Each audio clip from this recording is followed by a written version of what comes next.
Hey crew, what's up? I'm Bloodshot, and today on Gamers Knows Best, I have another great video about my journey to 100k gamer score. I played one really awesome game and another game I thought was going to be great, but fell flat.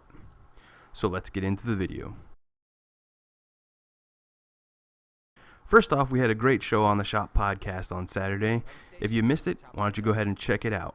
I really enjoy talking gaming with the fellas and our guest Predator and What Button Gaming. I also want to thank all the fans. Without you, none of this would matter. We really appreciate you all.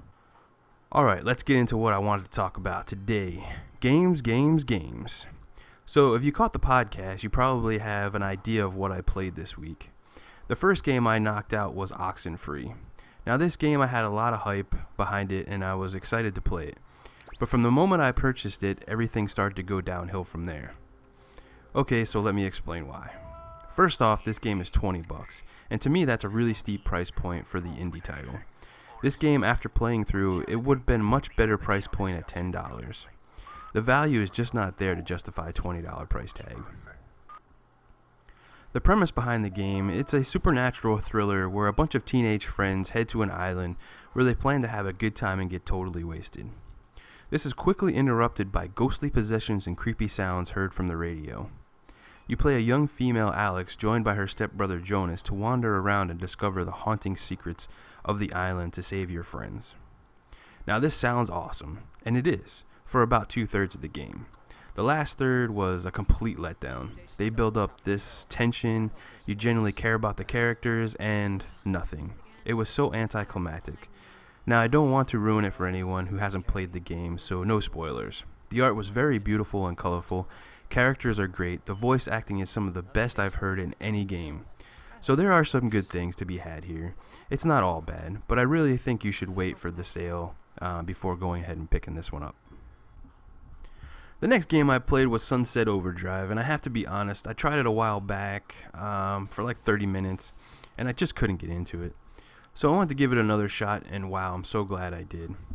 This game is so underrated. The city is huge, tons of stuff to do, side missions, collectibles. The weapons and amp system is fantastic and creative. Going through the story, I love how the character knows he's in a video game and then makes fun of the fact that he's in a video game. The attention to detail in this game is awesome.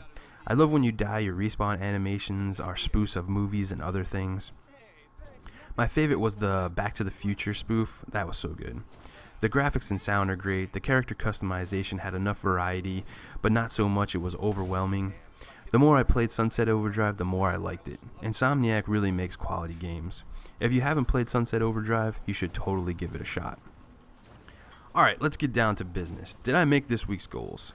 To be honest, I didn't think I was going to hit it this week. I had a lot of stuff going on, and it came down to the wire. So last week I had 36,888. And I ended this week with 38,253, and that put me at 1,365 I earned for this week. So we did make the goal.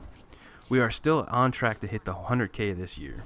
For Oxen, I managed 770 gamer score, and for Sunset Overdrive we knocked out 575 gamer score. There was 20 gamer score I got from a game I was testing. For the sake of transparency, I want to throw that in there. Well, that's it. This week's Road to 100k gamer score. This is Bloodshot. If you enjoyed the video, go ahead and drop a nuke on that like button. If you thought it was a steamy pile of crap, well, you know what to do. We really appreciate all your support, and as always, thanks for watching.